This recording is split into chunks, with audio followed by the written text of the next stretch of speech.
ఎన్నికలకు మరో ఏడాది మాత్రమే గడువు ఉంది. దీంతో నిజామాబాద్ జిల్లాలో రాజకీయ సమీకరణలు వేగంగా మారుతున్నాయి. నిజామాబాద్ అర్బన్ స్థానం నుంచి పోటీ చేసేందుకు అధికార టీఆర్ఎస్లో ఆశావాహుల సంఖ్య పెరుగుతోంది. ఇప్పటి నుంచే పార్టీ నేతలు సామాజిక వర్గ ఓటర్లను ఆకట్టుకునే పనిలో పడ్డారు. నిజామాబాద్ అర్బన్ అసెంబ్లీ స్థానంలో వేడెక్కుతున్న రాజకీయాలపై 10 టీవీ ప్రత్యేక కథనం. నిజామాబాద్ జిల్లా తెలంగాణలో రాజకీయ చైతన్యానికి ప్రతీక. నియోజకవర్గాల పునర్విభజన తర్వాత 2009లో నిజామాబాద్ అర్బన్ అసెంబ్లీ స్థానం ఏర్పడింది. ఈ అసెంబ్లీ స్థానం ఎప్పుడూ రాజకీయ విలక్షణతకు నిదర్శనంగా నిలుస్తుంది. ఒకప్పుడు కాంగ్రెస్ కంచుకోటగా ఉన్న నిజామాబాద్ స్థానంలో టీఆర్ఎస్ పాగా వేసింది. కాంగ్రెస్లో ఉండగా డి శ్రీనివాస్ ఎక్కువసార్లు ప్రాతినిధ్యం వహించారు.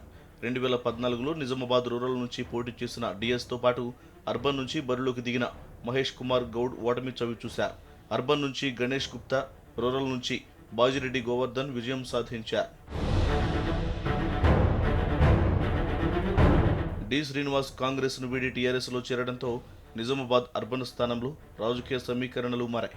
ఈ సీటు నుంచి అసెంబ్లీకి ప్రాతినిధ్యం వహిస్తున్న గణేష్ గుప్తా, డిఎస్ 2 వర్గాలుగా విడిపోయారు.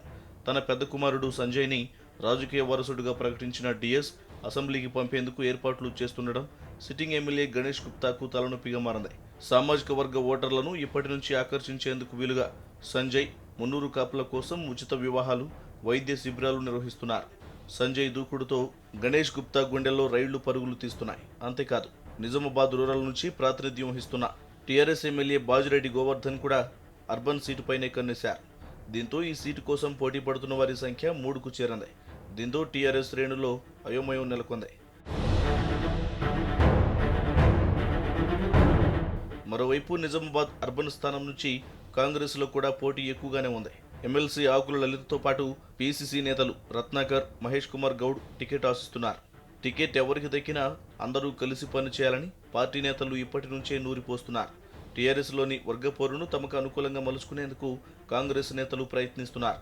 ఇంకోవైపు బీజేపీలో కూడా పోటీ ఎక్కువగా ఉంది. మాజీ ఎమ్మెల్యే ఎండల లక్ష్మీనారాయణతో పాటు 2014 ఎన్నికల్లో నిజామాబాద్ అర్బన్ నుంచి పోటీ చేసి ఓడిపోయిన సూర్యనారాయణ కాంగ్రెస్ను వీడి బీజేపీలో చేరిన బస్వా లక్ష్మీనారాయణ టికెట్ కోసం పోటీ పడుతున్నారు.